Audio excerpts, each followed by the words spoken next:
जय जिनेन्द्र। जय जय जिनेन्द्र। जिनेन्द्र सुमन जी। जय जिनेन्द्र। जय जिनेन्द्र।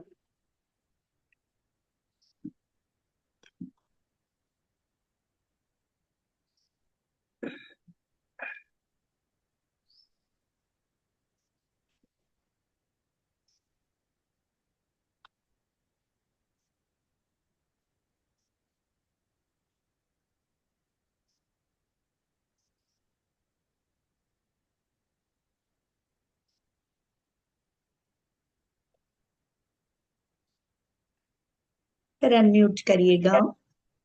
हाँ, रितु जी नहीं आए क्या?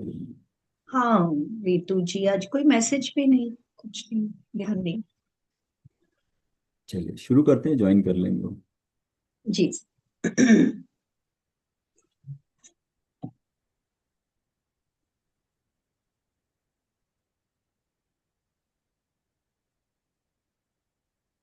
मंगलाचरण कुछ रोज नया करना है क्या, जिससे कि हाँ ना। सर, कुछ नया करना है। हाँ, तो जिससे कि जैसे हमने शुरू किया था पिछली बार ना कि समय सार की या प्रवचन सार नियम सार की रोज एक गाथा पढ़ें। हिंदी का हम्म। पद्यानुवाद पढ़े, इस बहाने एटलीस्ट एक कभी ना कभी एक साल में वो पूरी गाथाएं तो पढ़ना हो बिल्कुल। जाए किसी की। बिल्कुल। ऐसे ही दो तीन चार क्लास में तो मतलब चार ग्रंथों की गाथाएं हम्म। एक बार तो मुंह पे आ जाएगी। बिल्कुल। वही अभी तक तो ये इसका हो ही गया तो। हम्म। हम्म। समय सार की बोलूं, पहली वाली वंदित तो। हाँ, यस यस। याद की है 5 गाथाएं। हाँ, तो पांचों सुना दीजिए आज। नहीं, वंदित। थोड़ी कच्ची पकी है, कल सुनाऊंगी। ओके। वंदित वन्दित्तु सर्वसिद्धे ध्रुवमचल्मणोभवं गदिं पत्ते वोच्छामि समे पाहुड मिनमो सुध केवली भणिदम्। हिंदी में भी, जिससे अर्थ समझ में आ हाँ। जाए। ध्रुव अचल अनुपम सिद्ध की कर वंदना में स्वपर हित समय प्राभृत कह रहा श्रुत केवली द्वारा कथित। बढ़िया। आपको याद कैसे हो जाती है?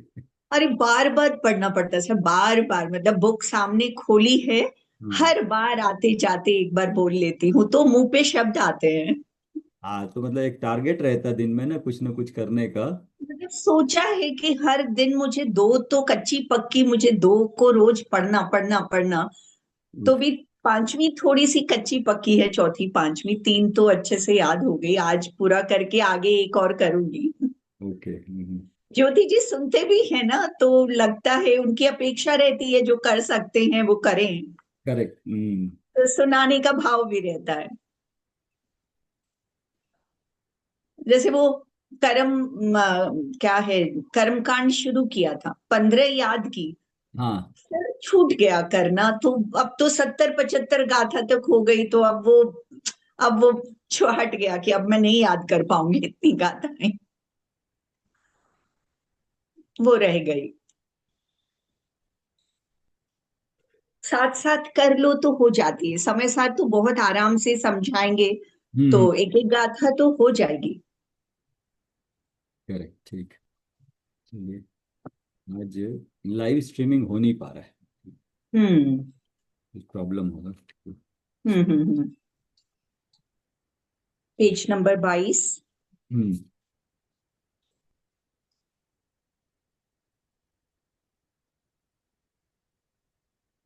प्रस्तावना का पेज नंबर 22। हम्म।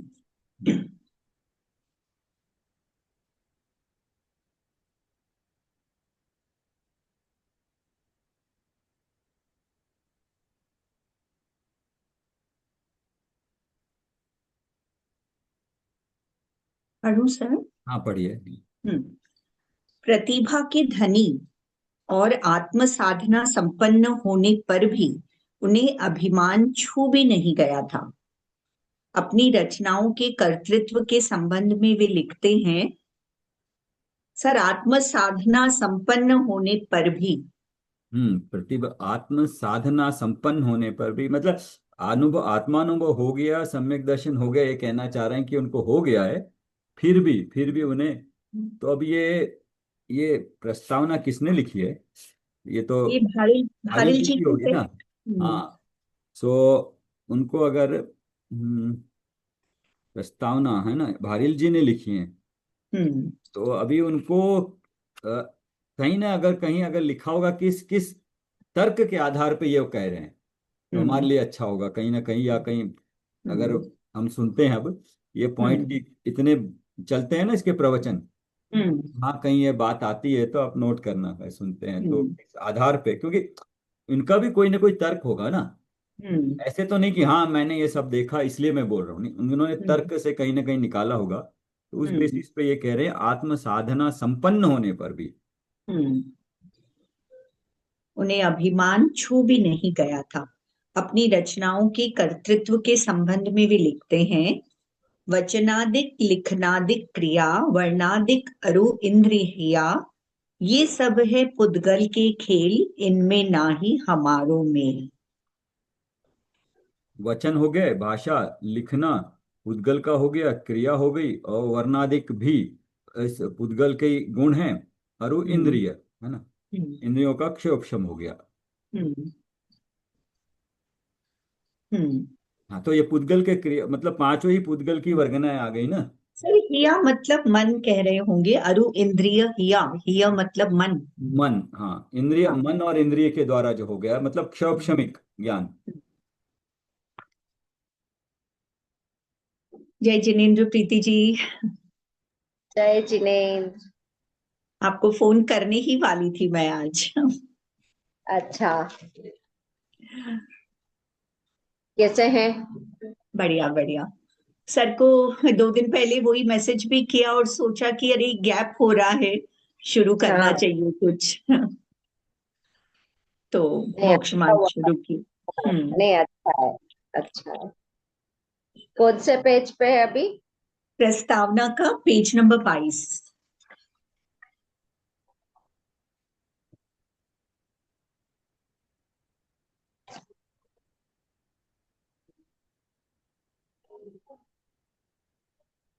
वचनादिक लिखनादिक क्रिया वर्णादिक अरु इंद्रिय हिया, ये सब है पुद्गल के खेल, इनमें ना ही हमारो मेल। रागादिक वचनादिक घना, इनके कारण कारज पना, ताते भिन्न न देखो कोय, बिनु विवेक जग अंधा होए। इनके कारण कारज पना। जय जिनेन्द्र प्रीति जी। जय।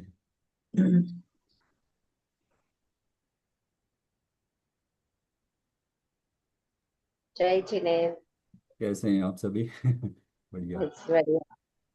अभी हम लोग सोचे सब मिलके मोक्ष मार्ग प्रकाशक शुरू किया जाए इसको। हाँ हाँ, नहीं अच्छा है। हाँ। मैंने देखा पर मैं नहीं थी ना यहाँ पे, अच्छा। तो नहीं अटेंड कर पाई। देखे मैसेज मैंने।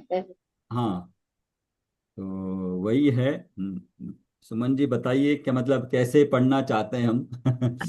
इससे। बिल्कुल। पहली बार में पढ़ा विषय वस्तु हमें पता है, मोक्ष मार्ग के जो भी अध्याय हमने पढ़े, अब उसको बिल्कुल चर्चा करते हुए चिंतन में लाते हुए प्रैक्टिकल कैसे एप्लीकेशन करें, या जो बातें लिखी है अब उस तरह से थोड़ा मोक्ष मार्ग प्रकाशक को पढ़ना चाह रहे हैं। कल भी जैसे हमने एक अच्छी चर्चा हो गई थी, तो भाव समझ में आते हैं, प्रैक्टिकल हम कैसे उसको अप्लाई करें वो समझ में आते, तो उसी वे से आगे पढ़ेंगे। कोई खत्म करने का तुरंत पढ़े वैसा कोई ध्येय नहीं हाँ है, उद्देश्य नहीं है। हम्म, मतलब चर्चा होनी चाहिए हर बार, कुछ ना कुछ चर्चा जो हम अप्लाई करें। हम्म, हाँ, अपने को क्या समझा ये सब अपना अपना आकलन बताएंगे ना, तो और अपने को थोड़ा गहराई से समझ में आएगा हम्म कि हाँ हम्म इसका इस पॉइंट ऑफ व्यू से भी ऐसा हो सकता है। अब सबके पॉइंट ऑफ व्यू अलग अलग होते हैं ना आकलन करने के भी। हाँ देखो ये तो कल हर एक। कल की चर्चा में हाँ। सर ने बहुत अच्छा परीक्षा मुख की सारी सूत्रों को उसमें लगा के बहुत सुंदर क्लैरिटी से बताया, मतलब इतना ख्याल नहीं आता, जबकि परीक्षा मुख अभी पढ़ा है। तो वही हम्म, लगा कि सर के साथ पढ़ते हुए अप्लाई करना आएगा कि हमने जो पढ़ा है वो कहाँ लिखा था, देखो यहाँ अप्लाई हो रहा है, और प्रैक्टिकल जीवन में उसको कैसे अप्लाई करना है। हाँ, बाकी सब सुनी आप हूँ लोग मैं भी ना पंजाबी। हर एक जगह से अलग अलग विद्वानों से अलग अलग से पढ़ते हो ना, तो हर एक का अपना सब मिलके हम चर्चा करके कोई भी पॉइंट हो, हाँ कोई भी बोले, बात क्लियर, हाँ अपनी बात क्लियर हो और उसको अंदर में उतारने की कोशिश करे। कल जैसे वो हाँ कर्ता कर्म अधिकार था शाम को ना, जो गाथा 116 से 20 और फिर 121 से 125 पढ़ी तो फिर कल उस पे हम एक्चुअल में प्रैक्टिकली लगाया। शरीर मतलब पुद्गल नहीं करता है, जीव नहीं करता है, किसका जीव किसका पुद्गल, कौन सा पुद्गल। तो फिर वो लगाया तो फिर थोड़ा सा उसका भाव भाषण भी होता है। और ज्ञान रोज अपूर्व होना चाहिए, कब तक सम्यक ज्ञान जब तक नहीं हो तब तक ज्ञान अपूर्व होना चाहिए। वो अपूर्व नहीं हाँ है तो रिपीटेशन है, और रिपीटेशन है तो आपको भी लगेगा कि रिपीटेशन में बोले वो नहीं है, अच्छा नहीं है, मजा नहीं आता बोले रिपीटेशन में ना। हाँ धारावाहिक हाँ ज्ञान या क्या पृष्ठ पोषण वाला ज्ञान काम नहीं आता है, रोज अपूर्व ज्ञान चाहिए, कुछ ना कुछ समय लगाया हाँ है तो कुछ ना कुछ नया ज्ञान में होना चाहिए। 1 घंटा हमने दिया तो 1 घंटे का भी कीमत वसूलनी चाहिए पूरी। बिल्कुल। एक और इसमें आगे बढ़ने से पहले, आज सवेरे की क्लास में भी ऐसे ही हुआ। देखो, कर्म उदय को कारण पाए रागादिक हो है दुखदाय, ते मेरे औपाधिक भाई इनको विंशे में शिवराय। इसको ही थोड़ा लेके कि जो कर्म बंधन है ना, तो जो साइकिल है, द्रव्य कर्म, नो कर्म, भाव कर्म, है ना। तो अभी द्रव्य इसको कैसे लगाएंगे हम, मतलब एक है जीव, है ना, एक है जीव, एक है पुद्गल, चेतन है, एक जड़ है। एक में भाव, अब जैसे कई पे कषाय भाव कहते हैं और कषाय कर्म कहते हैं। तो ये, और मान लीजिए 4 कषाय, एक जीव है, एक पुद्गल है। क्रोध मान माया लोभ कषाय भाव है और क्रोध मान माया लोभ कर्म भी है। और दोनों के बीच में एक निमित्त लगा के 4 + 4 8 सेंटेंस कैसे बनेंगे। वही क्रोध कर्म के उदय से जीव में क्रोध के भाव हुए, और जब जीव के क्रोध के भाव हुए तो निमित्त रूप से कर्म का उदय सामने था, करेक्ट। उदय में था। हाँ, तो वही उसमें बहुत पूरा आज टाइम उसी में निकल गया, मतलब हम्म बेसिक समझने में। विनीता जी ने भी बहुत शुरू शुरू में पूरे बनाए थे, लिखे थे एक्चुअली। हम्म जीव हम्म के क्रोध भाव के निमित्त से हम्म गल कर्म के क्रोध हम्म कर्म का बंध हुआ, हम्म क्रोध कर्म का बंध हुआ, और उसको लगाएंगे पुद्गल क्रोध कर्म के उदय के निमित्त से हम्म जीव के जीव के कषाय या क्रोध भाव रूप परिणमन हुआ। हम्म ऐसे हम्म 8 कॉम्बिनेशन बन जाएंगे ना, तो हमें हम्म, कभी भी जो दोनों के हम्म बीच में वज्र की दीवार है ना, वो भी खड़ी रहेगी, और कार्य होता हुआ निमित्त रूप भी हर वक्त याद रहेगा। कहने में तो निमित्त आता नहीं है हम्म कि मैंने किया है, बट उसका भाव हर वक्त निमित्त के रूप में ही समझना चाहिए। हम्म कुसुमलता जी, हम्म समझ में आया? जी सर, समझ में तो आया है। चलो, मान के ऊपर जीव के निमित्त से कर्म, कर्म बंद करके बतवाइए, वहां पे बंद उदय वो भी आएगा। हाँ, बताइए।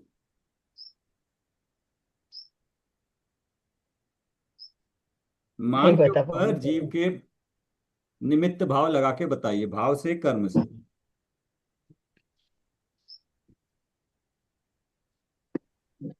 सर मैं बीच में दूसरी बात करने लगी थी, मैंने पूरा सुना ही नहीं एकदम।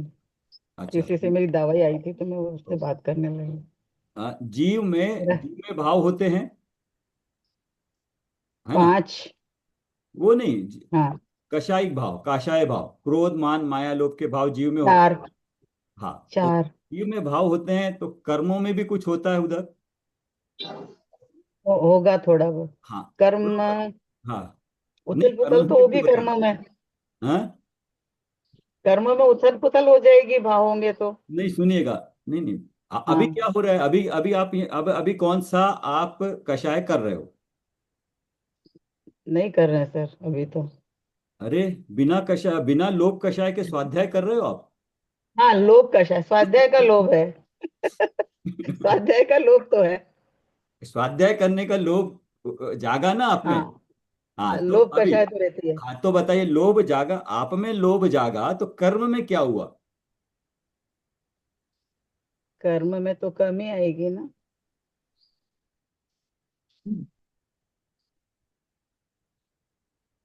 भूल ही नहीं पाती हूँ सुमन जी मैं। प्रीति जी क्लियर कर दीजिए, बता दीजिए। तो देखो कुसुमान जी, ऐसा है कि हाँ अगर अभी अपन ने लोभ कषाय कर रहे हैं अपन, हाँ। हाँ, तो उससे बंध क्या रहा है? पुद्गल कर्म बंध रहे, कषाय रूप पुद्गल कर्म अपने को आके बंध रहे। मतलब अच्छा। अपन ने भाव में लोभ लाया, भाव में क्रोध लाया, तो उधर अपने साथ पुद्गल कर्म बंध रहे। और जो वो पुद्गल कर्म बंध रहे, उससे वापस अपने आगे के लिए अपने भाव तैयार हो रहे हैं। हाँ वो चक्र चल रहा है, चक्र चल रहा है ये। नहीं, पहले ये इनको क्लियर कर देते हैं, चक्र बात नेक्स्ट स्टेप में आएगा। पहला तो ये, अब कल आपने समय सार में पढ़ा जीव पुद्गल का परिणामन पुद्गल में होता है। तो आप भाव कर रहे हैं तो कर्म क्यों बंध रहे हैं? आपको तो उनका करने की शक्ति ही नहीं है,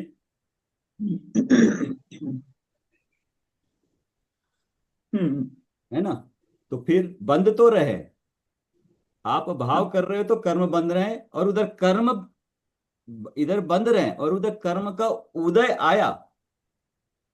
हम्म लोभ कर्म का उदय आया तो आपके लोभ रूप परिणमन भी हुआ, दोनों हुए। वो सर्कल भी चल रहा है। हम्म ये सारा हो रहा है अभी, क्या आपको पता चल रहा है वो? और अगर लोभ कर रहे हो तो सिर्फ लोभ नहीं हो रहा, एक अंतर्मुख में क्रोध भी हो रहा है, मान भी, माया सभी चल रहा है। हम्म तो कषाय तो बंद ही रही ना फिर। हम्म। बनाना इसके 8 सेंटेंस बनेंगे, आप बनाना। और बीच में, कुसुमलता आंटी, बात अगर अभी नहीं समझ में आए बनाना, नहीं तो बनाने से पहले एक बार मुझे फोन करना, मैं आपको और हाँ क्लियर से बिल्कुल आपको बताऊंगी। आपको आपको ही करूंगी मैं। हाँ हाँ हाँ, आप बना के देखना। विनीता जी ने बनाया हुआ है, उनसे भी पूछना। ठीक है। हाँ, और दोनों तरफ से जीव के भाव के होने से निमित्त क्या हो रहा है, और कर्म के उदय के निमित्त से जीव में क्या हो रहा है, दोनों अपेक्षाओं से 4-4 सेंटेंस बनाना, क्रोध मान माया लोभ को लेके। हम्म। ठीक है। सर, ये सारा जो एक दूसरे का कॉम्बिनेशन है, दोनों की जल कल जो समय सार में पढ़ा कि दोनों में स्वतंत्र परिणमन होने की योग्यता है, हाँ। जीव में और पुद्गल में। यस। पहले ये विचार नहीं करते थे, तो लगता था बंध रहे, हर समय कर्म बंध रहे, हर समय उदय में हार है। वो हम्म। क्यों बंध रहे हैं, हाँ। वो यस। कभी विचार ही नहीं किया। ये समय सार की गाथाओं से वो विचार में आ रहा है कि हाँ उसमें योग्यता है, वो मेरे करने से नहीं बंध रहे। हाँ मैं अलग हूँ, वो अलग है, मैं अपना काम कर सकता हूँ उसके उदय के बावजूद भी। हाँ। यस। हाँ, ये पहले उदय बंद उदय देखेंगे, उसके बाद बोलेंगे ये चक्र जो चल रहा है, चक्र टूटेगा कैसे? भाव आएगा ना कि प्रति समय वो चक्र चल नहीं रहा है। बंधे, हाँ वो नहीं बंधे, उसका कार्य मेरे हाथ में है।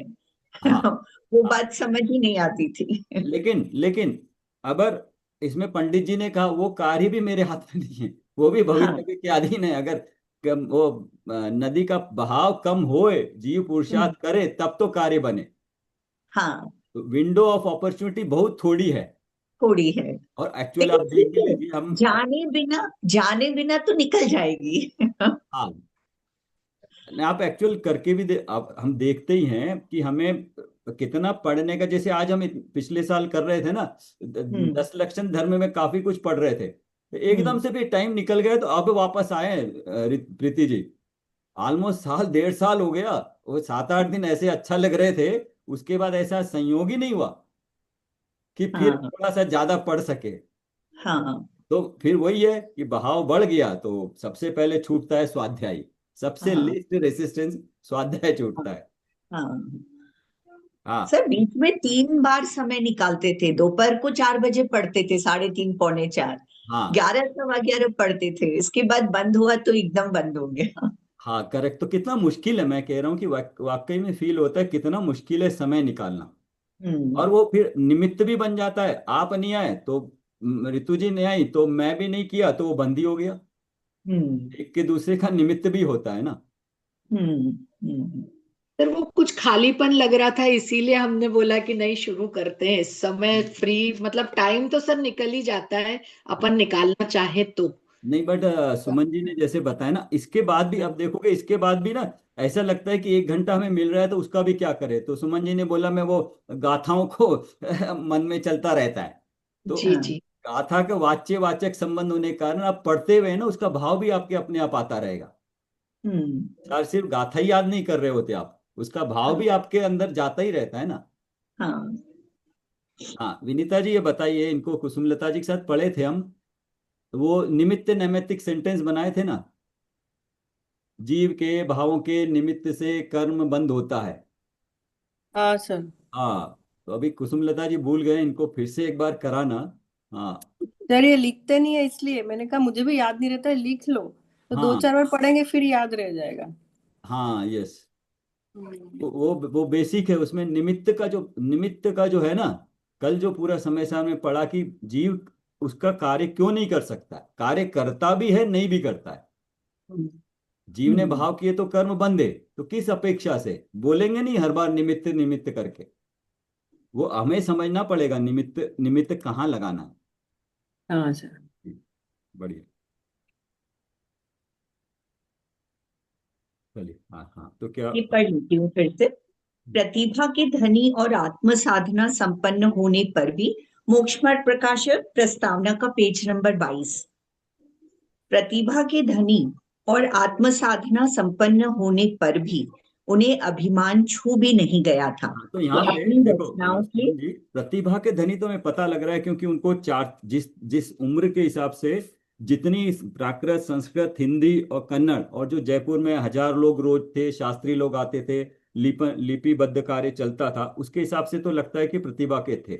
लेकिन ये कैसे हम निकालें कि वो आत्म साधना में संपन्न होने पर, ये तो भारिल जी ने दिया है, तो उसके लिए कोई अनुमान या निर्णय पे पहुंचने के लिए कुछ न कुछ उनके पास स्मृति धारणा स्मृति प्रत्यय विज्ञान और वो तर्क पूर्वक होना चाहिए ना, तभी तो अनुमान पे पहुंचेंगे, वो तो विद्वान थे ही। तो क्या हो सकता है आत्म साधना के लिए, क्या क्या उन्होंने देखा होगा कि वो आत्म साधना संपन्न, आत्म साधना मतलब सम्यक दर्शन ही हुआ ना, अनुभवी हम्म। थे। हम्म। और जब कहते हैं कि करनानियों की सम्यक दर्शन या तो वो जीव जानता है या केवली जानता है निश्चय से, हम्म। तो फिर ये इसका देखिएगा कैसे आपको लगेगा कहीं कि कैसे किस तर्क के आधार पे वो कर रहे हैं। हम्म। हम भावपूर्वक कह सकते हैं यस थे वो, बट तर्क भी चाहिए होगा ना उसको कुछ। हम्म। यस। अपनी रचनाओं के कर्तृत्व के संबंध में भी लिखते हैं, वचनादिक लिखनादिक क्रिया वर्णादिक अरु इंद्रिय हिया, ये सब है पुद्गल के खेल, इनमें ना ही हमारो मेल। रागादिक वचनादिक घना, इनके कारण कार्यज पना, ताते भिन्न न देखियो कोई, बिनु विवेक जग अंधा होए। पहले वाला पूरा पुद्गल की अपेक्षा से है, हम्म। पूरा हम्म। पांचों पांचों जो पुद्गल वर्गना है उनकी अपेक्षा से है। मन वचन काय, है ना, हम्म। मन आ गया, इंद्रियां आ गई है, वर्णादि पुद्गल का हो गया, लिखन आदि और वचन, मतलब हम्म। पांचों पुद्गल की अपेक्षा से जितना दिया तो सार रूप में इन पुद्गल आ जाएगा, पांचों वर्गना आ जाएंगी, आर हम्म। भाषा मन वचन काय वर्गना। अब हम्म। इसलिए अब इसने नीचे लिख भी दिया, इसलिए पुद्गल के खेल इनमें हम्म। नहीं हमारों में। सो हम्म। भेद विज्ञान में सबसे पहले जो करते हैं ना हम, संयोग परिग्रह, और उसके बाद शरीर और कर्म, हम्म। शरीर और कर्म पूरे पुद्गल में आ गए। हम्म। तो पुद्गल में इतना कवर कर लिया, है ना। अब बचे और सूक्ष्मता के आ गए तो जीव के रागादिक भाव, वो नेक्स्ट में आ हम्म। गए। रागादिक वचनादिक घना, इनके कारण कारिज पना, अब देखिए यहाँ पे कारण कार्य पना दिया है। तो अभी कारण कार्यपना, वो एक तो कारण कार्य वो देखा था, सम्यक दर्शन कारण हुआ तो सम्यक ज्ञान कार्य हुआ, हम्म। एक वो देखा था, है ना। और बट इस तरह का कारण कार्य रागादि में और उसमें है क्या, भावों में और बंध में, कर्म बंध में, ऐसा कारण कार्य यहाँ कहा है, लेकिन वो तो निमित्त रूप से होना चाहिए, समझना उसी हिसाब से पढ़ना पड़ेगा। हम्म। कारण कार्य तो वो निश्चय से कारण होगा तो कार्य होगा, लेकिन यहाँ यहाँ जो कारण कार्य है वो तो निमित्त रूप में होगा, क्योंकि रागादिक है ना, हाँ, तो मैंने निमित्त लिखा रूप ना, में होगा। हाँ, ताते भिन्न देखियो कोई, भिन्न न देखियो कोई, बिनु विवेक जग अंधा होय। हम्म भिन्न भिन्न, ताते भिन्न न देखियो, तो किस किस में भिन्न देखना है, हम्म बिनु विवेक जग अंधा होय। हम्म बट इसमें अभी स्वरूप का वर्णन नहीं आया। हाँ, हम्म आगे मतलब आगे भिन्नता है। दिखाएंगे हम्म आगे में। वही लिखा है, ये रागादिक और वचनादिक जो दिखता है हमको, हम्म उसका और जीव का इतना घनेरा, इतना मिला जुला संबंध है। और हम्म सारा कारण कार्य, सारा कारण मतलब वही कार्यपना, वही देखा जाता है, इतना घनिष्ठ संबंध है। तो बिना विवेक के उसको अलग करना बहुत मुश्किल है। ताते भिन्न देखियो कोई, उसको भिन्न भिन्न देखना विवेक बिना मुश्किल है। यस। ज्ञान राग तो मेरो मिल्यो, लिखनऊ करनो तनु को मिल्यो, कागज मसी अक्षर आकार, लिखिया अर्थ प्रकाशन हार। यस। तो ध्यान विवेक है राग ना, तो ज्ञान मेरे और में। राग दो का, हम्म भेद विज्ञान वाली बात हो गई ना। तो हाँ राग हो गया अब, राग भेद विज्ञान राग में और ज्ञान में करना है। हाँ तो यहाँ पे जब राग की बात आ गई तो वो शरीर और कर्म का भेद विज्ञान तो पीछे छूट गया। हम्म उसको तो बोल ही नहीं रहे कि उन्हें भेद विज्ञान करना है। मतलब वो तो तुम जान ही गए, वो तो मालूम ही है शरीर और कर्म भिन्न है। क्यों? क्योंकि वो द्रव्य ही अलग है। हम्म तो वो सर, समझना बहुत सेकंड easy है। हाफ लाइन में वही लिखा है कि ज्ञान और राग तो मिद से मिला है, मेरे भाव है, लेकिन लिखना करना वो शरीर का, तनु को मिलियो। वो हाँ पुद्गल है, वो शरीर की क्रियाएं हैं। हाँ, यस। हम्म तो शरीर की क्रिया हुई तो शरीर मतलब अगेन, जहाँ जिसमें अनुपचरित व्यवहार है ना शरीर, हम्म और बाहर हम्म ये लेखनी वगैरह, तो इनमें तो उपचरित व्यवहार में है। हम्म कागज मसी अक्षर आकार, लिखिया अर्थ प्रकाशन हाथ। हम्म ऐसो पुस्तक भयो महान, जाते जाने अर्थ सुजान, यद्यपि यह पुद्गल को खंड है, तथापि श्रुत ज्ञान निबंध। हम्म तो इसलिए उन्होंने क्या, इनमें भाव तो इन्होंने बोला कर्तृत्व का, हम्म कि उनको कर्तृत्व का भाव नहीं है, तो उन्हें वस्तु स्वरूप को पूरा निकाल दिया। हम्म पुस्तक बनी, पुस्तक लिखने में पेपर या स्याही है, या फिर मेरे हाथ का है, शरीर की क्रिया हुई है, या वचन की हुई है, या फिर मेरे जो भाव हुए। हम्म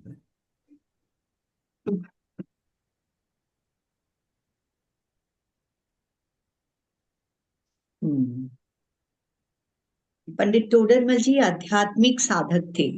उन्होंने जैन दर्शन और सिद्धांतों का गहन अध्ययन ही नहीं किया, अपितु उसे तत्कालीन जन भाषा में लिखा भी है। इसमें उनका मुख्य उद्देश्य अपने दार्शनिक चिंतन को जन साधारण तक पहुंचाना था। पंडित जी ने प्राचीन जैन ग्रंथों की विस्तृत, गहन परंतु सुबोध भाषा टीकाएं लिखी। इन भाषा टीकाओं में कई विषयों पर बहुत ही मौलिक विचार मिलते हैं, जो उनके स्वतंत्र चिंतन के परिणाम थे। बाद में इन्हीं विचारों के आधार पर उन्होंने कतिपय मौलिक ग्रंथों की रचना भी की। उनमें से 7 तो टीका ग्रंथ हैं और 5 मौलिक रचनाएं हैं। उनकी रचनाओं को 2 भागों में बांटा जा सकता है, मौलिक रचनाएं और व्याख्यात्मक टीकाएं। मौलिक रचनाएं गद्य और पद्य दोनों रूपों में हैं। गद्य रचनाएं 4 शैलियों में मिलती है: वर्णात्मक शैली, पद्यात्मक पत्रात्मक शैली, यंत्र रचनात्मक, चार्ट शैली, विवेचनात्मक शैली। गद्य वर्णन वर्णात्मक है, पत्रात्मक में तो वो रहस्यपूर्ण चिट्ठी है, तो वह चिट्ठी हम्म में उन्होंने बताई है। यंत्र हम्म रचनात्मक, इसमें आगे आपको मिलेगा एक गोल वाला है ना, एक गोल मिलेगा आपको।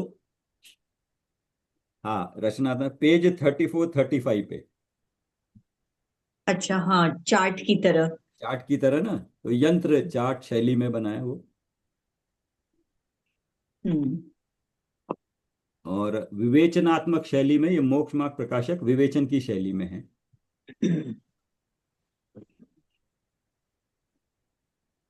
वर्णनात्मक शैली में समोच्चरण आदि का सरल भाषा में सीधा वर्णन है। पंडित जी के पास जिज्ञासु लोग दूर दूर से अपनी शंकाएं भेजते थे।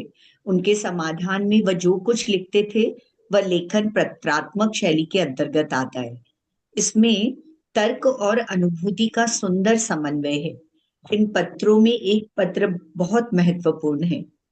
16 पृष्ठीय यह पत्र रहस्यपूर्ण चिट्ठी के नाम से प्रसिद्ध है। यंत्र रचनात्मक शैली में चार्टों द्वारा विषय को स्पष्ट किया गया है। अर्थ संदृष्टि अधिकार इसी प्रकार की रचना है। विवेचनात्मक शैली में सैद्धांतिक विषयों को प्रश्नोत्तर पद्धति में विस्तृत विवेचन करके युक्ति व उदाहरणों से स्पष्ट किया गया है। मोक्ष मार्ग प्रकाशक इसी श्रेणी में आता है। हाँ, इसमें हमको सारे के सारे मतलब अन्य, क्योंकि सैद्धांतिक विषय है ना, तो इन्होंने वो पढ़े ही हैं समय आदि, तो उनका रेफरेंस भी यहाँ देखने को मिलेगा ही। पढ़ेंगे और कोई पढ़ लीजिए। मैं पढ़ती हूँ। इसमें यंत्र रचनात्मक चार्ट में जो पूरी की पूरी अंक संदृष्टि है, हाँ, अर्थ और अंक संदृष्टि, वो पूरी की पूरी उसी उसी यंत्र के रूप में है। वर्णनात्मक शैली में समोच्चारण आदि का सरल भाषा में सीधा हो गया। वर्णन। नेक्स्ट। पद्यात्मक रचनाएं दो रूपों में उपलब्ध है, भक्ति परक व प्रशस्ति परक। भक्ति परक रचनाओं में गोमटसार पूजा एवं ग्रंथों के आदि मध्य और अंत में प्राप्त फुटकर पद्यात्मक रचनाएं हैं। ग्रंथों के अंत में लिखी गई परिचयात्मक प्रशस्तियां प्रशस्ति परक श्रेणी में आती है। ये तो हरिवंश की स्टार्ट में जो मंगलाचरण किया है उन्होंने, वो इसी के अपेक्षा से फुटकर पद्यात्मक रचनाएं हैं ये। पंडित टोडरमल जी की व्याख्यात्मक टीकाएं दो रूपों में पाई जाती हैं, संस्कृत ग्रंथों की टीकाएं और प्राकृत ग्रंथों की टीकाएं। संस्कृत ग्रंथों की टीकाएं आत्मानुशासन भाषा टीका, पुरुषार्थ सिद्धि उपाय भाषा टीका है। प्राकृत ग्रंथों में गोमटसार जीवकांड, गोमटसार कर्मकांड, लब्धिसार, छपनासार और त्रिलोकसार है, जिनकी भाषा टीकाएं भी उन्होंने लिखी है। गोमटसार जीवकांड, गोमटसार कर्मकांड, लब्धिसार और छपनासार की भाषा टीकाएं पंडित टोडरमल जी ने अलग अलग बनाई थी, किंतु उक्त चारों टीकाओं को परस्पर एक दूसरे से संबंधित एवं परस्पर एक का अध्ययन दूसरे के अध्ययन में सहायक जानकर उन्होंने उक्त चारों टीकाओं को मिलाकर एक कर दिया। उसका नाम सम्यक ज्ञान चंद्रिका रख दिया। सम्यक ज्ञान चंद्रिका की पीठिका में उक्त चारों ग्रंथों की टीका मिलाकर एक कर देने से के संबंध में सयुक्ति समर्थ कारण प्रस्तुत किए हैं। प्रशस्ति में तत्संबंधी उल्लेख इस प्रकार है, या विधि गोमट सार लब्धि सार ग्रंथनि की भिन्न भिन्न भाषा टीका कीनी अर्थ गाय के इन्हीं के परस्पर सहायक पनो देखियो, ताते एक कर दई हम तिनको मिलाए के सम्यक ज्ञान चंद्रिका धर्यो है आपको नाम, सोई होत है सफल ज्ञानानंद उपजाए के, कलिकाल रजनी में अर्थ को प्रकाश करे, याते निज काज कीजे इष्ट भाव भाई के। कारण बता दिया उन्होंने कि तीनों को क्यों मिला के किया है, और मतलब बाद में ये भी है कि जो ये काल में जो अंधेरा छाया हुआ है उसको ये प्रकाश करती है ज्ञान रूपी आखिरी की दो लाइनों में। सम्यक ज्ञान चंद्रिका विवेचनात्मक गद्य शैली में लिखी गई है। प्रारंभ में 71 पृष्ठ की पीठिका है। आज नवीन शैली में से संपादित ग्रंथों में भूमिका का बड़ा महत्व माना जाता है। शैली के क्षेत्र में लगभग 220 वर्ष पूर्व लिखी गई सम्यक ज्ञान चंद्रिका की पीठिका आधुनिक भूमिका का आरंभिक रूप है, किंतु भूमिका का आद्य रूप होने से उसमें प्रौढ़ता पाई जाती है। उसमें हल्कापन कहीं भी देखने को नहीं मिलता। इसके पढ़ने से ग्रंथ का पूरा हार्द खुल जाता है एवं इस गूढ़ ग्रंथ के पढ़ने में आने वाली पाठक की समस्त कठिनाइयां दूर हो जाती है। हिंदी आत्मकथा साहित्य में जो महत्व महाकवि पंडित बनारसी दास जी के अर्ध कथानक को प्राप्त है, वही महत्व हिंदी भूमिका साहित्य में सम्यक ज्ञान चंद्रिका की पीठिका का है। पंडित परमानंद शास्त्री त्रिलोकसार भाषा टीका को भी सम्यक ज्ञान चंद्रिका में सम्मिलित मानते हैं। पर पंडित टोडरमल जी ने स्पष्ट रूप से कई स्थानों पर लिखा है कि सम्यक ज्ञान चंद्रिका गोमटसार जीवकांड, गोमटसार कर्मकांड, लब्धिसार और छपणासार की टीका का नाम है। कहीं भी त्रिलोकसार के नाम का उल्लेख नहीं किया गया। लब्धिसार छपणासार सहित भाषा टीका समाप्त करते हुए लिखा है, इति श्रीमत लब्धिसार व छपणासार सहित गोमटसार शास्त्र की सम्यक ज्ञान चंद्रिका भाषा टीका संपूर्ण। अतः यह निश्चित है कि त्रिलोकसार भाषा टीका सम्यक ज्ञान चंद्रिका का अंग नहीं है। ये पीठिका आपने पढ़ी है, कहाँ पे याद आता है? पीठिका हाँ, पूरी पढ़ी है। फिर उसमें से एक पेज पे 22 पॉइंट भी दिए थे। हम्म, शायद है।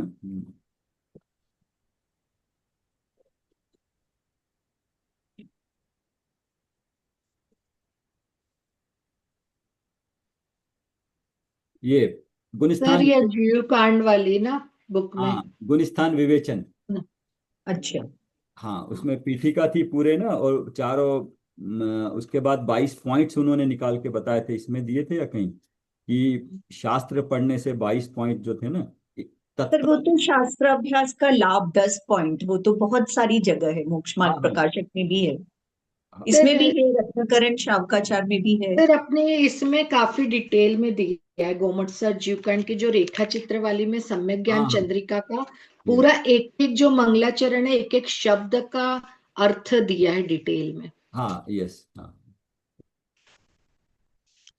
शुरू में ही दिया हुआ ये वाली में ना, ये वाले ग्रंथ में हम्म। अपने को जो अभी सिलेबस में है। या प्रीति जी, जैसे आप ये सब पढ़ रहे हैं छपना सर, लब्धि सर सब, तो मतलब इसका रेफरेंस भी साथ में, सम्यक ज्ञान चंद्रिका भी साथ में रख के पढ़ रहे हैं? अच्छा।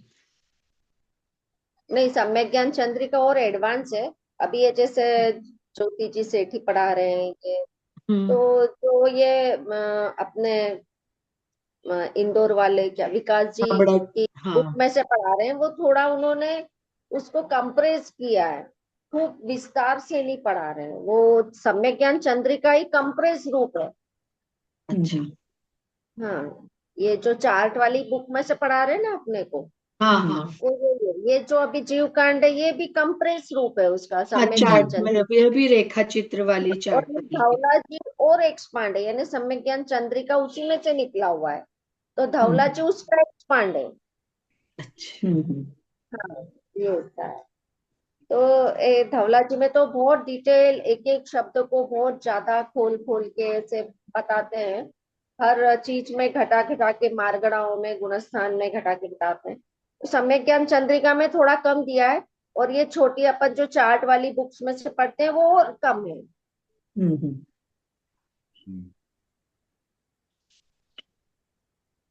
मोक्ष मार्ग प्रकाशक पंडित टोडरमल जी का एक महत्वपूर्ण ग्रंथ है। इस ग्रंथ का आधार कोई एक ग्रंथ न होकर संपूर्ण जैन साहित्य है। यह संपूर्ण जैन सिद्धांत को अपने में समेट लेने का एक सार्थक प्रयत्न था, पर खेद है कि यह ग्रंथराज पूर्ण न हो सका। अन्यथा यह कहने में संकोच न होता कि यदि संपूर्ण जैन वर्ड में कहीं एक जगह सरल, सुबोध और जन भाषा में देखना हो तो मोक्षमार्ग प्रकाशक को देख लीजिए। अपूर्ण होने पर भी यह अपनी अपूर्वता के लिए प्रसिद्ध है। यह एक अत्यंत लोकप्रिय ग्रंथ है जिसके कई संस्करण निकल चुके हैं, एवं खड़ी बोली में इसके अनुवाद भी कई बार प्रकाशित हो चुके हैं। यह उर्दू में भी छप चुका है। मराठी और गुजराती में इसके अनुवाद प्रकाशित हो चुके हैं। अभी तक सब कुछ कुल मिलाकर इनकी 62,200 प्रतियां छप चुकी हैं।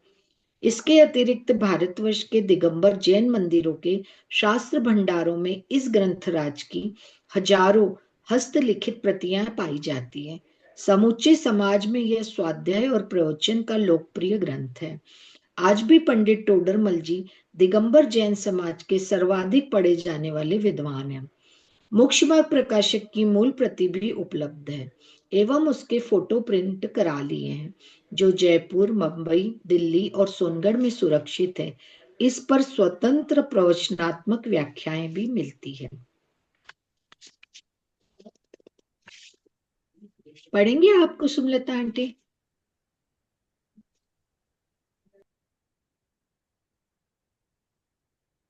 मैं पढ़ता हूं तब तक। इस ग्रंथ का निर्माण ग्रंथकार की अंत प्रेरणा का परिणाम है।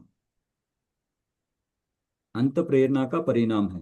वो जैसे नियम सार चल रहा है ना, उनकी अपनी अपनी अनुभवों के लिए लिखा है, तो ऐसे इनका भी अंत प्रेरणा का परिणाम है। अल्प बुद्धि वाले जिज्ञासु जीवों के प्रति धर्मानुराग ही अंत प्रेरणा का प्रेरक हो रहा है, प्रेरक रहा है। ग्रंथ निर्माण के मूल में कोई लौकिक आकांक्षा नहीं थी।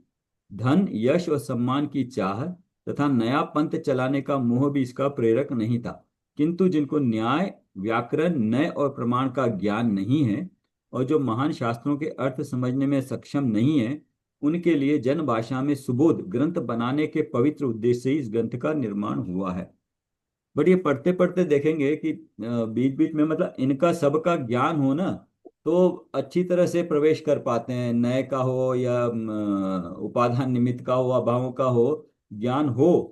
अभी तो मतलब हम थोड़ा सा ये भी न्याय वाला भी देख चुके हैं, तो उनका ज्ञान हो तो अच्छी तरह समझ में आता है, नहीं तो वो शब्द का पीछे का जो भाव है ना, वो समझ में नहीं आता है। ऊपर ऊपर समझ में आ जाता है। प्राप्त मोक्ष मार्ग प्रकाशक में 9 अधिकार है। प्रारंभ में 8 अधिकार तो पूर्ण हो गए, किंतु 9वां अधिकार अपूर्ण है। इस अधिकार में जिस प्रकार विषय सम्यक दर्शन उठाया गया है, उसके अनुरूप इसमें कुछ भी नहीं कहा जा सका है। सम्यक दर्शन के 8 अंग और 25 दोषों के नाम मात्र गिनाए जा सके हैं। उनका सांगोपांग विवेचन नहीं हो पाया। जहां विषय छूटा है वहां विवेच्य प्रकरण भी अधूरा रह गया है। यहाँ तक कि अंतिम प्रश्न का अंतिम शब्द बहुरी भी बहु लिखा जाकर अधूरा छूट गया है। तो वही हमने कल देखा था। तो हो सकता है कि लिखते लिखते उनको पुलिस उठा के ले गई हो, वो बताता है। मोक्ष मार्ग प्रकाशक की हस्तलिखित मूल प्रति, अभी वो पंडित जी है ना, ओरिजिनल प्रति से पढ़ा रहे हैं। एक पंडित जी चलता है उनका, बोला मोक्ष मार्ग प्रकाशक की ओरिजिनल प्रति से, हस्तलिखित प्रति से पढ़ा रहे हैं। एक प्रवचन चलता है उनका। यह प्रतीत हुआ कि मोक्षमार्ग प्रकाशक के अधिकारों के क्रम एवं वर्गीकरण के संबंध में पंडित जी पुनर्विचार करना चाहते थे, क्योंकि तीसरे अधिकार तो वे अधिकार के अंत होने पर स्पष्ट रूप से लिखते हैं कि प्रथम, द्वितीय और तृतीय अधिकार समाप्त हुआ, किंतु चौथे अधिकार से यह क्रम अव्यवस्थित हो गया है। चौथे के अंत में लिखा है छठा अधिकार समाप्त हुआ।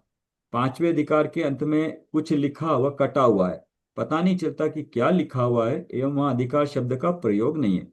छठे अधिकार के अंत में छठा लिखने की जगह छोड़ी गई है, उसकी जगह 6 का अंक लिखा हुआ है। सातवें और आठवें अधिकार के अंत का विवरण स्पष्ट होने पर भी उनमें अधिकार संख्या नहीं दी गई है एवं उसके लिए स्थान खाली छोड़ा गया है। मतलब अभी पूर्ण नहीं हुआ था, तो एक तरह से कंपाइल पूरी तरह से नहीं हो पाया था। हो सकता था ये आगे पीछे कर सकते थे। ग्रंथ के आरंभ में प्रथम पृष्ठ पर अधिकार का नंबर तथा नाम जैसे पीठबंध प्ररूपक प्रथम अधिकार नहीं लिखा है, जैसा कि प्रथम अधिकार के अंत में लिखा गया है ओम नमः सिद्धम, अतः मोक्ष मार्ग प्रकाशक नामा शास्त्र लिखते लिखकर मंगलाचरण आरंभ कर दिया है। अन्य अधिकारों के प्रारंभ में भी अधिकार निर्देश व नामकरण नहीं किया गया है। अपूर्ण 9वें अधिकार को पूर्ण करने के बाद उसके आगे और भी कई अधिकार लिखने की उनकी योजना थी। न मालूम पंडित प्रवर टोडरमल जी के मस्तिष्क में कितने अधिकार प्रच्छन्न थे। प्राप्त 9 अधिकारों में लेखक ने 12 स्थानों पर ऐसे संकेत दिए हैं कि इस विषय पर आगे यथास्थान विस्तार से प्रकाश डाला जाएगा। उक्त संकेतों के प्रतिपादित विषय के आधार पर प्रतीत होता है कि यदि यह महाग्रंथ निर्विघ्न समाप्त हो गया होता तो 5000 पृष्ठों से कम नहीं होता, और उसमें मोक्ष मार्ग के मूलाधार सम्यक दर्शन, सम्यक ज्ञान और सम्यक चारित्र का विस्तृत विवेचन होता।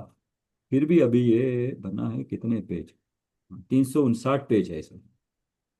उनके अंतर में क्या था, वे इसमें क्या लिखना चाहते थे, यह तो वे ही जाने, पर प्राप्त ग्रंथ के आधार पर हम कह सकते हैं कि उसकी संभावित रूपरेखा कुछ ऐसी होती।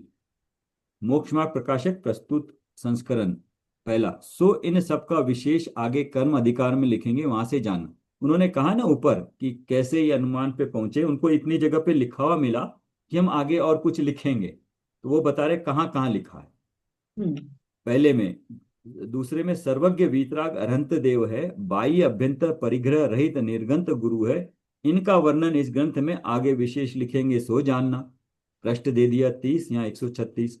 3, इसलिए सम्यक श्रद्धान का स्वरूप यह नहीं है, सच्चा स्वरूप है, उसका वर्णन आगे करेंगे सो जानना। पृष्ठ 157।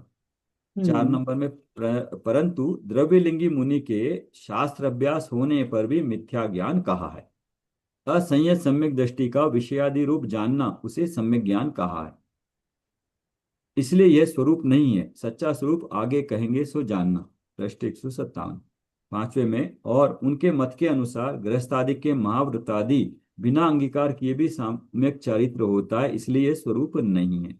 सच्चा स्वरूप दूसरा है सो आगे कहेंगे। 158। 6, सच्चे जिन धर्म का स्वरूप आगे कहते हैं। पृष्ठ 167। 7 नंबर, ज्ञानी के भी मोह के उदय से रागादिक होते हैं, यह सत्य है, परंतु बुद्धि पूर्वक राग नहीं होते हैं, उसका विशेष वर्णन आगे करेंगे। पृष्ठ 207। तो ये तो हम भी देख सकते हैं कि जो बुद्धि पूर्वक रागादिक नहीं होते हैं, तो मोह के उदय से रागादिक होते हैं। तो मतलब सत्ता कहाँ तक है, मतलब गुणस्थान में जो टेबल वाली बुक में है ना, कि सत्ता में कहाँ तक है और उदय कहाँ तक है ना।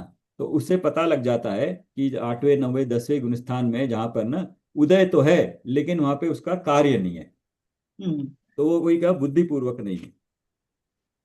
जैसे वो मुनि के वेद का उदय है ना, 8वें गुणस्थान में वेद का उदय है, लेकिन वहां तो वेद रूप कोई प्रक्रिया है नहीं है, तो वो बुद्धि पूर्वक नहीं है, इसलिए उसको कहा।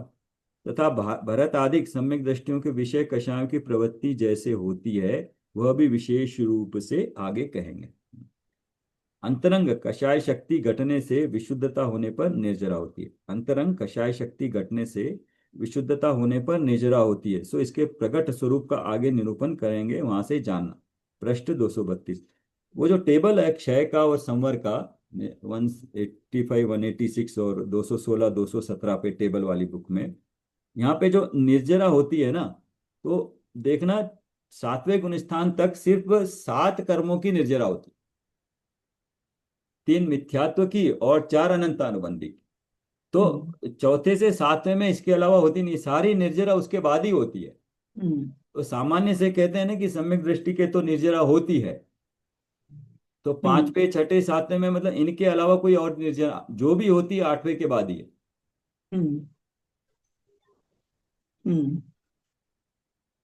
नहीं, अभी सुना मैंने, प्रवीण शास्त्री का सुन रही थी, तो उन्होंने बताया चौथे तक तो निर्जरा नहीं होती है, जो यथा संभव है वही होती है, और 5वें से गुण श्रेणी निर्जरा शुरू हो जाती है। हाँ वो मतलब निर्जरा, हाँ करेक्ट, दो दो अपेक्षाओं से कहा ना। एक है हम्म। कर्मों की निर्जरा होना, मतलब निर्जरा मतलब सत्ता से नाश होना, और एक है उसके उसके अविभाग प्रतिच्छेदों में, है ना, कम होते जाना।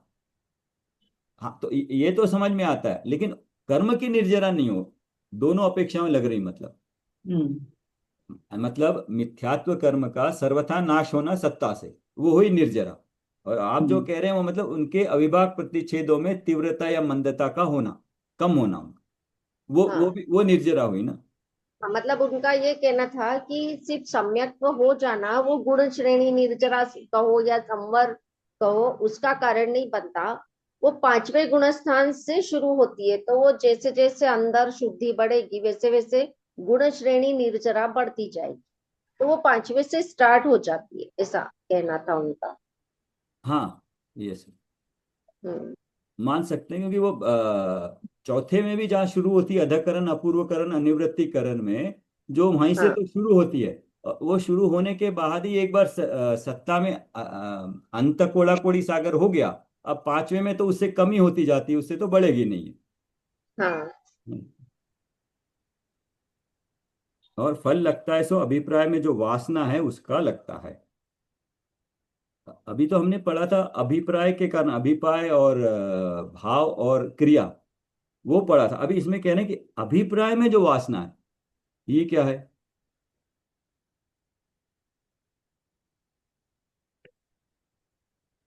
अभिप्राय इटसेल्फ अपने आप में श्रद्धा के अपेक्षा, श्रद्धा है विपरीत श्रद्धा जो अंदर अंतरंग में, अब अभिप्राय में वासना, उसका लगता है उसका विशेष व्याख्यान आगे करेंगे, वहां स्वरूप भली भांति भाषित होगा। ठीक। आज्ञानुसारी हुआ देखा देखी साधन करता है, इसलिए उसके निश्चय व्यवहार मोक्ष मार्ग नहीं हुआ। निश्चय व्यवहार मोक्ष मार्ग का आगे निरूपण करेंगे, उसका साधन होने पर ही मोक्ष मार्ग होगा। उसी प्रकार वही आत्मा कर्म उदय निमित्त के वश बंद होने के कारणों में भी प्रवर्तता है, विषय सेवन आदि कार्य व क्रोधादि कार्य करता है। अभी वही आत्मा किस अपेक्षा से लिखा है, तथापि उस श्रद्धान का उसके नाश नहीं होता, मतलब चौथे गुलिस्तान वाले का इसका विशेष निर्णय आगे करेंगे। इसमें ये चार्ट बहुत बढ़िया है, देखिए ना। सम्यक दर्शन, सम्यक ज्ञान, सम्यक चारित्र। सम्यक दर्शन में बताया 7 तत्व 9 पदार्थ की सच्ची श्रद्धा, देव शास्त्र गुरु की सच्ची श्रद्धा और आत्मानुभूति। तो सम्यक दर्शन को अगर इसको रेफरेंस लेंगे, वो जो तत्वार श्रद्धानम सम्यक दर्शन लिया, तो उसमें जो ऑर्डर दिया है, पहले देवगुरु शास्त्र की सच्ची श्रद्धा दिया, जो हमने अपने इसमें भी लिया था कि बायनोल इवेंट में जो बनाया था। पहले सच्चे देवगुरु शास्त्र की श्रद्धा, फिर 6 द्रव्य 7 तत्व की सच्ची श्रद्धा, और उसके बाद स्व पर की श्रद्धा, फिर स्व की श्रद्धा। वो ऑर्डर बताया है, वो कहा कि एक में, चारों में से एक भी है तो चारों है, या अगर जिसको नहीं पड़ता है तो ये नियम से करें, तो ये स्टेप्स फॉलो करेगा तो नियम से सम्यक दर्शन होगा। ओके, तो सप्त तत्व में हो गए, 9 पदार्थ में जीव अजीव आश्रव बंध संवर निजरा मोक्ष पुण्य और पाप। और जीव में गुणस्थान मार्गना स्थान आदि जीव के भेद हो गए, और अजीव में पुद्गल धर्म अधर्म आकाश और काल हो गए, और पुद्गल में ज्ञानावरण आदि कर्म हो गए। आश्रव बंध ये हो गया। और फिर देवगुरु शास्त्र में देव शास्त्र गुरु, ये कहीं पे देव शास्त्र गुरु आता है प्रीति जी, कहीं पे देव गुरु शास्त्र आता है। इसका कोई खास आपको फर्क या मतलब समझ में आता है क्या, या कोई तर्क है?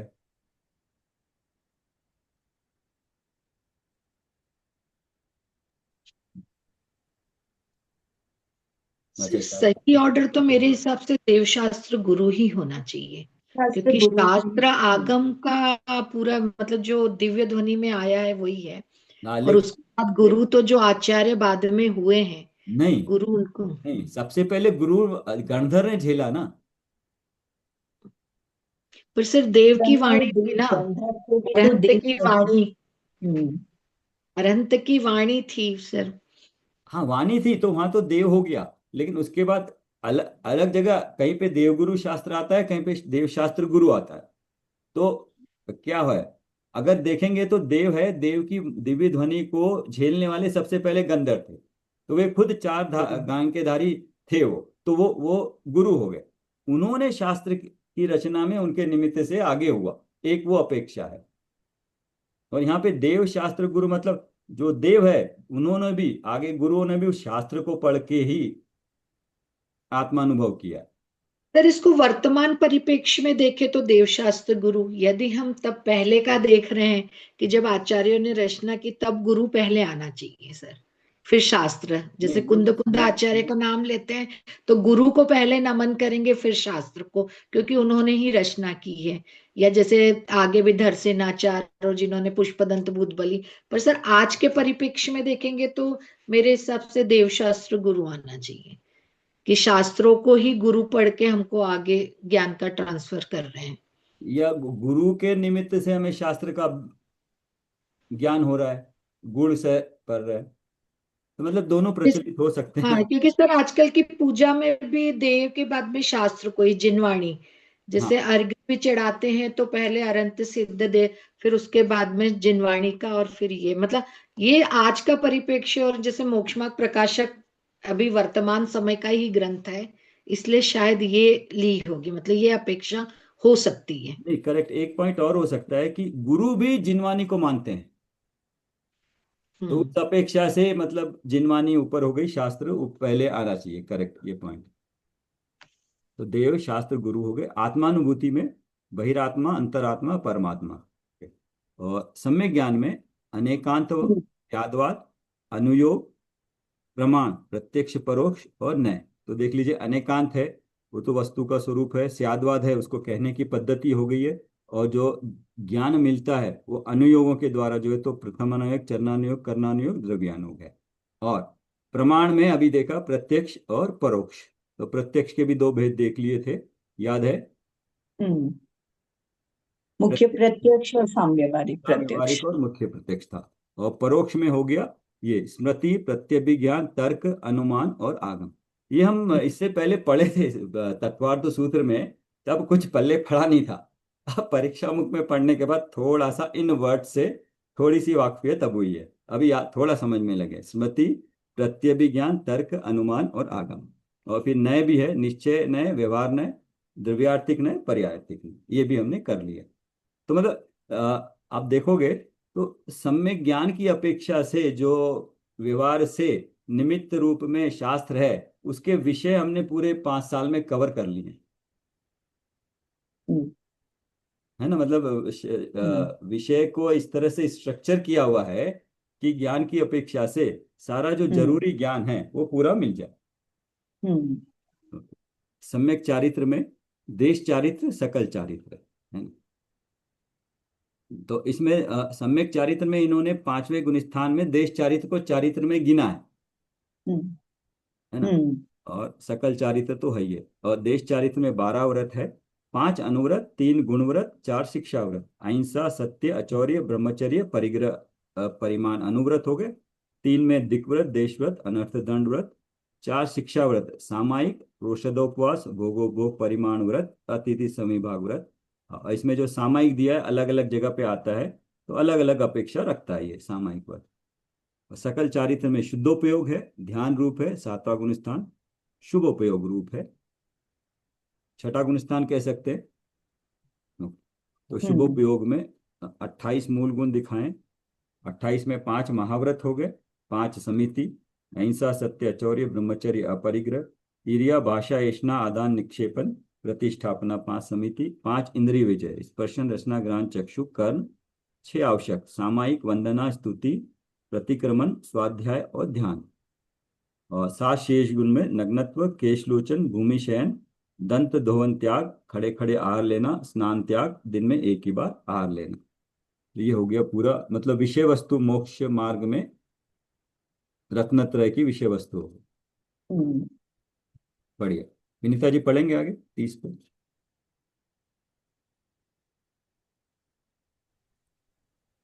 काशी निवासी कविवर वृंदावन दास जी को लिखे पत्र में पंडित जयचंद्र जी छाबड़ा ने विक्रम संवत 1880 में मोक्ष मार्ग प्रकाशक के अपूर्ण होने की चर्चा की एवं मोक्ष मार्ग प्रकाशक को पूर्ण करने के उनके अनुरोध को स्वीकार करने में असमर्थता व्यक्त की है।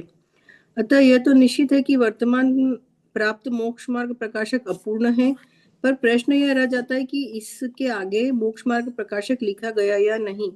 इसके आकार के संबंध में साधर्मी भाई ब्रह्मचर्य रायमल ने अपनी इंद्रध्वज विधान महोत्सव पत्रिका में विक्रम संवत 1821 में इसे 20,000 श्लोक प्रमाण लिखा है, तथा इन्होंने ही अपने चर्चा संग्रह ग्रंथ में इसके 12,000 श्लोक प्रमाण होने का उल्लेख किया है।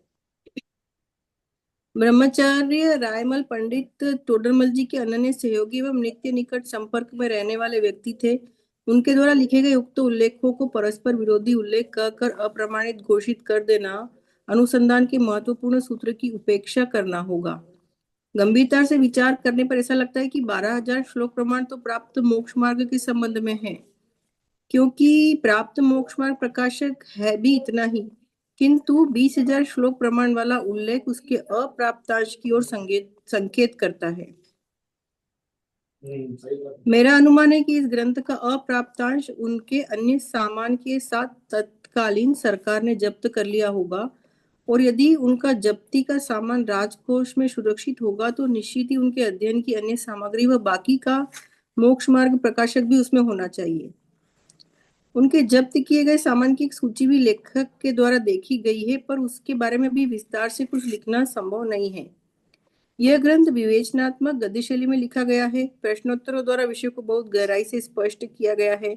इसका प्रतिपाद्य एक गंभीर विषय है, पर जिस विषय को उठाया गया है उसके संबंध में उठने वाली प्रत्येक शंका का समाधान प्रस्तुत करने का सफल प्रयास किया गया है।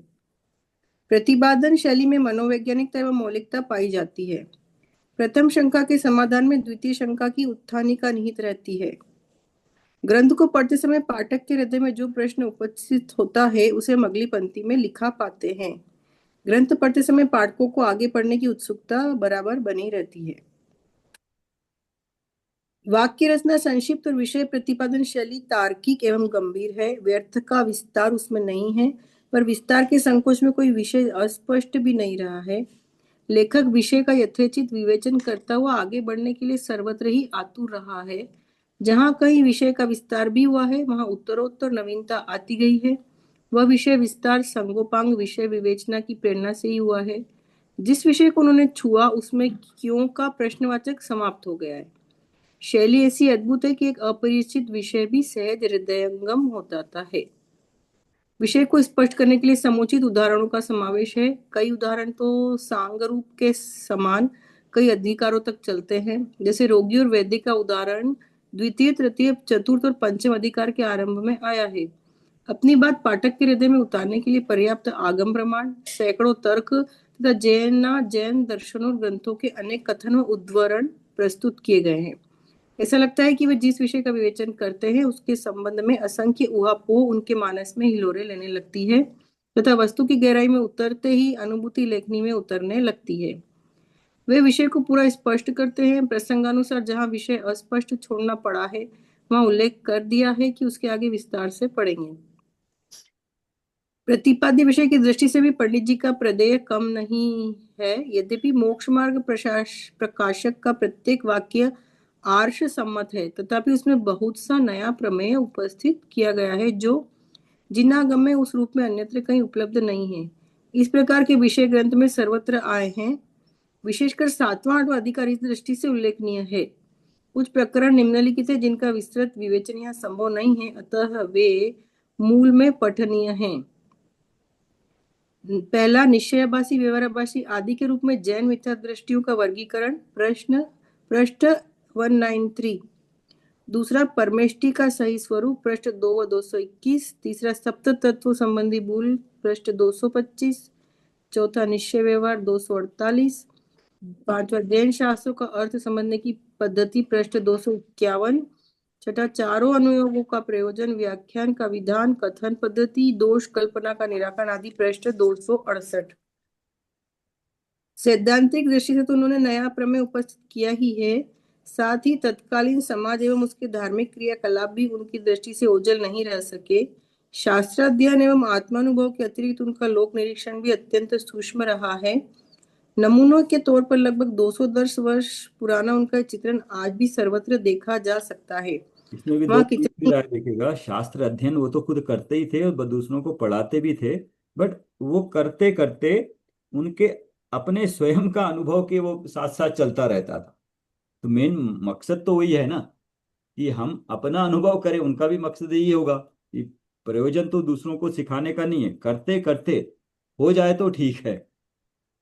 तो दोनों जगह शास्त्र अध्ययन और आत्मानुभवन पिछले भी आया था ना।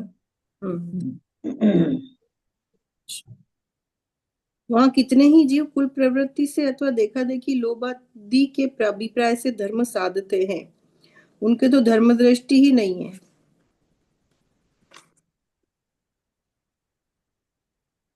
यदि भक्ति करते हैं तो चित्त तो कहीं है, दृष्टि घूमती रहती है और मुख से पाठ आदि करते रहते हैं व नमस्कार आदि करते हैं, परंतु ये ठीक नहीं है।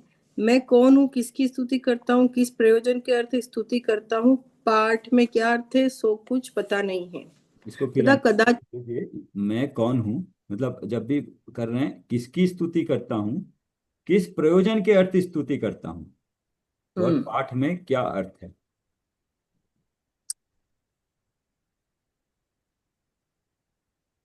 तथा कदाचित कुदेवादि की भी सेवा करने लग जाता है। वहां सुदेव गुरु शास्त्रादि व कुदेव गुरु शास्त्रादि की विशेष पहचान नहीं है। तथा यदि दान देता है तो पात्र अपात्र का विचार रहित जैसे अपनी प्रशंसा हो वैसे दान देता है।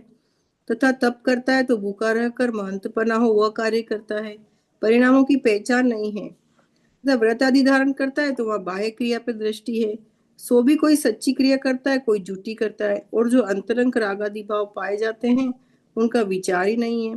तथा बाह्य में भी रागादि के पोषण के साधन करता है तथा पूजा प्रभावनादि कार्य करता है। तो वहां जिस प्रकार लोक में बढ़ाई हो वह विषय कषाय का पोषण हो उस प्रकार कार्य करता है तथा बहुत हिंसादिक उत्पन्न करता है। सो यह कार्य तो अपने तथा अन्य जीवों के परिणाम सुधारने के अर्थ कहे हैं तथा वहां किंचित हिंसादिक भी उत्पन्न होते हैं, परंतु जिसमें थोड़ा अपराध और गुण अधिक हो वह कार्य करना कहा है। जिसमें थोड़ा अपराध और गुण अधिक हो वह कार्य करना कहा गया है। सो परिणामों की तो पहचान नहीं है और यहाँ अपराध कितना लगता है, गुण कितना होता है, ऐसे नफा टोटे का ज्ञान नहीं है, वह विधि अविधि का ज्ञान नहीं है। तो इसमें मतलब उस वक्त ये तो कह रहे थे कि सभा में इतने शास्त्री लोग आते थे, इतना अध्ययन का पठन पाठन का कार्य चलता था, फिर भी ये इस तरह की क्या कहते हैं रूढ़िवादी परंपराएं या लोग ऐसे होते थे उस वक्त। हम्म और ये है ना, मतलब पाप तो हर समय होगा ही, पांच पाप तो होंगे ही होंगे, उसमें बस थोड़ा सा विवेक ये है कि थोड़ा अपराध और गुण अधिक हो वह कार्य करना कहा है। हम्म पूरी तरह से पापों का तो बच नहीं सकते हैं, हम्म तो उसमें क्या करें कि थोड़ा सा विवेक यूज करके जिसमें कंपेयर करके किसमें कम हो उसको करें, हम्म गुण अधिक हो वह कार्य करना है। तो परिणामों की तो पहचान नहीं है, तो अभी परिणामों की पहचान कैसे होगी, या अपराध थोड़ा कितना लगता है, क्या कह रहे हैं? सर थोड़ा अपराध और गुण अधिक हो ऐसा हाँ करें तो सर इसमें लिखा है ना अपराध थोड़ा और गुण अधिक हो हाँ हाँ हाँ, कार्य ऐसा करो। ऐसा करो, यस। क्योंकि पांच पाप तो प्रति समय हो ही रहे हैं, बट उसमें कोई कोई कम हो जाए उस अपेक्षा से करिएगा, बस थोड़ा विवेक रखना जरूरी है। ऐसे नफा नोटे का टोटे का ज्ञान नहीं है, वह विधि विधि अविधि का ज्ञान नहीं है। तो परिणामों की तो पहचान नहीं है, तो पूरा ऊपर का बाह्य आडंबर, बाह्य दृष्टि दिखाने की दृष्टि से पूरा वर्णन किया कि ऐसा चलता है, हर कार्य जो हम्म धर्म रूप होना चाहिए था उसमें बाह्य आडंबर है, दिखाने के लिए है, अंदर में ज्ञान पूर्वक नहीं है।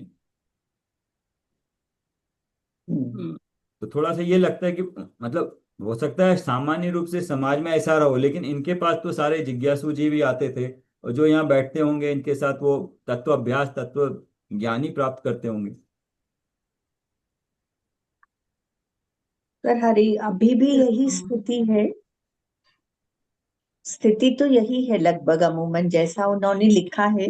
आज की स्थिति भी यही है, दिखाने वाला कार्य करते हैं हम, अंतरंग में कितनी प्रयोजन कितना है वो तो पता ही नहीं है, क्यों कर रहे हैं, हम्म, देखा देखी कर रहे हैं, प्रशंसा के लिए कर रहे हैं, हम्म।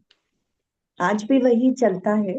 तो ये मतलब अमूमन स्वभाव ही ऐसा है जीव का। करेक्ट, तो हर समय मतलब कम ज्यादा चलता ही रहता है। आचार्य कुंद कुंद के टाइम में भी 2000 साल पहले भी उन्होंने लिखा है ग्रंथ की, मतलब अष्टपाउट जो लिखा है उस वक्त भी ऐसे ही लिखा, बट वो मुनियों की हम्म अपेक्षा से लिखा है। हम्म तो मतलब कम ज्यादा चलता ही रहता है, ऐसा ये नियम ही हाँ। है सही। सर इस अपेक्षा से भी लिखा हो कि जैसे स्वाध्याय तो जैसे अभी भी हम लोग कर रहे हैं, पर ये सब चीजें भी तो चली रही ना। परिणाम और अभिप्राय तो जीव का स्वयं का होता है, पर उन्होंने जो उनके पास 1000-1200 आते थे स्वाध्यायी, उनकी भी यही सब रूढ़िवादी चलती होगी, चाहे स्वाध्याय करते हैं, ग्रंथ पढ़ते हैं, सब तो सर जब तक खुद का मतलब नहीं अनुभव करे, और ये तो ये सब चीजें तो जनमानस में चलती रहती है अभी भी सर, ये सब तो चलता ही है, पूजा पाठ, ये दिखावा, दान धर्म, जो ऊपरी व्यवहार से जो होता है। इसी आधार पे इन्होंने नवा अधिकार लिखा कि जो नवा या सातवां जो जैनियों की हम्म स्वाध्यायों की मुमुक्षुओं में जो छोटी मोटी गलती रह जाती है, हम्म आभास के रूप में व्यवहाराभासी निश्चयाभासी, वो जैन मुमुक्षुओं की लिखी है, स्वाध्यायी जीव के बारे में लिखे हैं ना कि ये छोटी गलती रह जाती है उसमें। ठीक है, तो अपने परिणामों को पहचानना चाहिए, परिणामों की हम्म हमें हमें खुद को मालूम होना चाहिए किस तरह के परिणाम हो रहे हैं, शुभ हम्म और अशुभ परिणाम तो हो रहे हैं, लेकिन परिणाम के पीछे अभिप्राय क्या है। हम्म हम्म तो वही अभिप्राय जो पढ़ा था कि अभिप्राय क्या है, तो परिणाम शुभ अशुभ होंगे, क्रिया भी उस अनुसार होगी। सर जनरली सभी लोगों का रहता है यही ना कि सुबह जाना है, मंदिर जाना है, प्रवचन सुनना है, पूजा करना है। मतलब वो जैसे रूटीन है कि मतलब उसके बिना तो हम कुछ नहीं। स्वाध्याय चिंतन, सर स्वाध्याय भी चलो करते हैं, प्रवचन सुनते हैं, पर जो आज जैसे आप कहते हैं कि जब तक चिंतन मनन ना करें, और हाँ। जैसे ग्रंथों में भी आ रहा है, तो शायद ये मतलब परिपाटी जो चल रही कि नहीं मंदिर जाना है, पूजा करना है, प्रवचन सुनना है, हम्म। मतलब वो है। और मतलब जैसे सर जहाँ पे बहुत मंदिर वगैरह का ज्यादा है कि नहीं मंदिर जाना ही जाना है, बाकी चाहे कुछ भी करें, वहां जाके चावल चढ़ा के ही आना है, मतलब हाँ। मेन ज्यादातर। और सर ये नहीं है अब हम पढ़ने लगे हैं तो कुछ दिनों से थोड़ा ये समझते हैं, नहीं तो मेरा भी यही था सर, मंदिर जाना है, पूजा करनी है, तीन चार कुछ सुनना है, बस सुन के घर आए, वही की वही सर। लेकिन वो भूमिका के अनुसार बुद्धिपूर्वक जबरदस्ती शुरू में करना ही पड़ता है, उसमें कोई गलत बात नहीं है। लेकिन हाँ, यस, अगर मान लो उसका है कि रोज मंदिर जाते हैं, किसी कारण से जा नहीं पाए, तो क्या वो आकुलता होती है क्या? तो मंदिर जाने के सोच के आकुलता दुख रूप क्यों हो? वस्तु स्थिति ऐसी थी, नहीं जा पाए, तो ऐसे समझने से, जैसे जिस दिन स्वाध्याय नहीं हो पाए तो बोले आकुलता हुई, तो मतलब स्वाध्याय से आकुलता दूर थोड़ी होती है। जी। सुख गुण तो मेरा है, तो उसको जाना क्या मैंने। हम्म। यहाँ रुकते हैं फिर, आज 12:30 हो गए। हम्म। चलिए। तो इसका कोई उपसंहार कंक्लूजन के रूप में आपको जो कुछ कहना हो, जितना पढ़ा है तो कर सकते हैं, सो दैट एक बार विचारों में आ जाए क्या है, एक दो सेंटेंस में क्या है। हाँ। एक तो पढ़ने का भी अपना वो लगेगा ना, इतना बहुत ज्यादा ही इन्होंने प्रस्तावना लिखी है, लंबी 1-2 पेज की नहीं है। हम्म। पास। तो उसका प्रयोजन भी सिद्ध हो जाए अपने अपने हिसाब से। शुरू शुरू में तो जो इन्होंने लिखा है मतलब टोडरमल जी ने, कि मतलब मैं ये जो ग्रंथ लिख रहा हूँ उसको मतलब वो व्यवहार की दृष्टि से भी बताया है, और जो राग और वचनों का शरीर की क्रिया निमित्त और ये सब बताया है। थोड़ा इसमें वो जो कारण कार्य वो क्लियर नहीं हुआ। फिर इनका सारा कुछ किस शैली में लिखा है, और फिर मतलब ये कि जो उन्होंने सब क्वेश्चन ये छोड़े हैं कि इसका वर्णन आगे करूंगा आगे करूंगा, तो ये सब सर मतलब जानने के ही हैं, सब प्रयोजन भूत है जितने भी उन्होंने बोला है। जैसे ये जो 15-20 अपन ने 12 पढ़े हैं कि किस तरह से कषायक प्रवृत्ति, तो मतलब ये सब उनके उसमें था, पर वो लिख नहीं पाए। तो मतलब इसका हमें और ग्रंथों से मतलब हमारे लिए कार्यकारी तो सर ये जो पॉइंट्स हैं ये भी हैं जो उन्होंने इनकम्प्लीट छोड़े थे। बाकी ये सब पूरा चार्ट पूरा जैन धर्म ही आ गया इसमें सर, सम्यक ज्ञान सम्यक दर्शन सम्यक चारित्र में जो चार्ट से देखा है कि मतलब इसको समझ लें, सारा कर लें। इसको आप, मेरा सजेशन ये रहा, मैंने तो करवा के रखा है, सॉफ्ट कॉपी भी है मोक्ष मार्ग, जी। इसको आप जीरोक्स लेके ना बड़े में करवा के उसमें आप ऐड कर सकते हो, पूरी एक जगह बनी हुई है, अपने हाथ से बनाओ या जो बाद में हम इसमें और ऐड कर हाँ। सकते चाहे तो। हम्म। हम्म।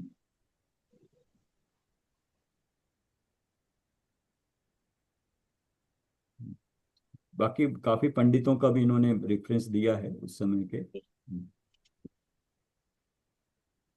कहीं पे लेकिन शमन व्यवस्था का कोई वर्णन नहीं है इसमें, किसी मुनि महाराज का या किसी तरह का आहार विहार का किसी तरह का वर्णन इसमें नहीं है।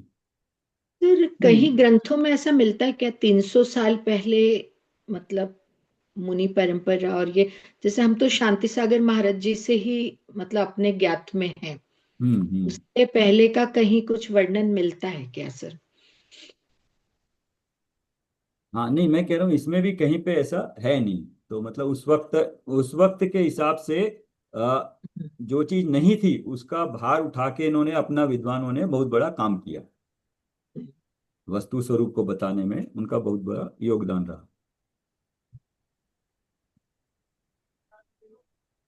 ना विनीता जी, आपको कैसे लगा? हाँ, इसमें ऐसा भी उन्होंने कहीं लिखा हुआ पढ़ा नहीं कि किसी मुनि महाराज की प्रेरणा से उनको ये सब जानने का अवसर मिला। हाँ हाँ, यस, वो भी नहीं है। वो भी नहीं है। हाँ। स्वयं के, हाँ, स्वयं पढ़कर और तो चार्ट इसमें अच्छा था, उससे थोड़ा सा क्लियर हो गया कि ये पूरा ही मटेरियल इसके अंदर आ जाएगा। हाँ, यस, अब इसको और तत्वार्थ सूत्र में जो 7वां या 8वां है ना, जिसमें पूरे व्रत व्रत के बारे में दिया है, हम्म, हाँ, वहां पे इसको दोनों को मिलान कर सकते हैं। हम्म, वहां पे एक संलेखना का भी लिखा हुआ है, वो भी आता है, हम्म। वो इसमें ऐड करना।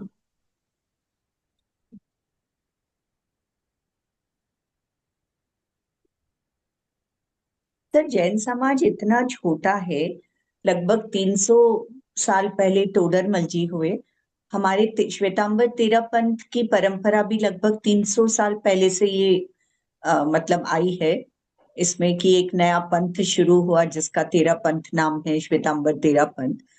तो क्या अब जैन संप्रदाय के लोग भी कहाँ, कौन से विद्वानों का बहुत ज्यादा बोलबाला है, प्रसिद्धि है, ऐसा समझने की कोशिश भी नहीं करते होंगे। तो वो अपने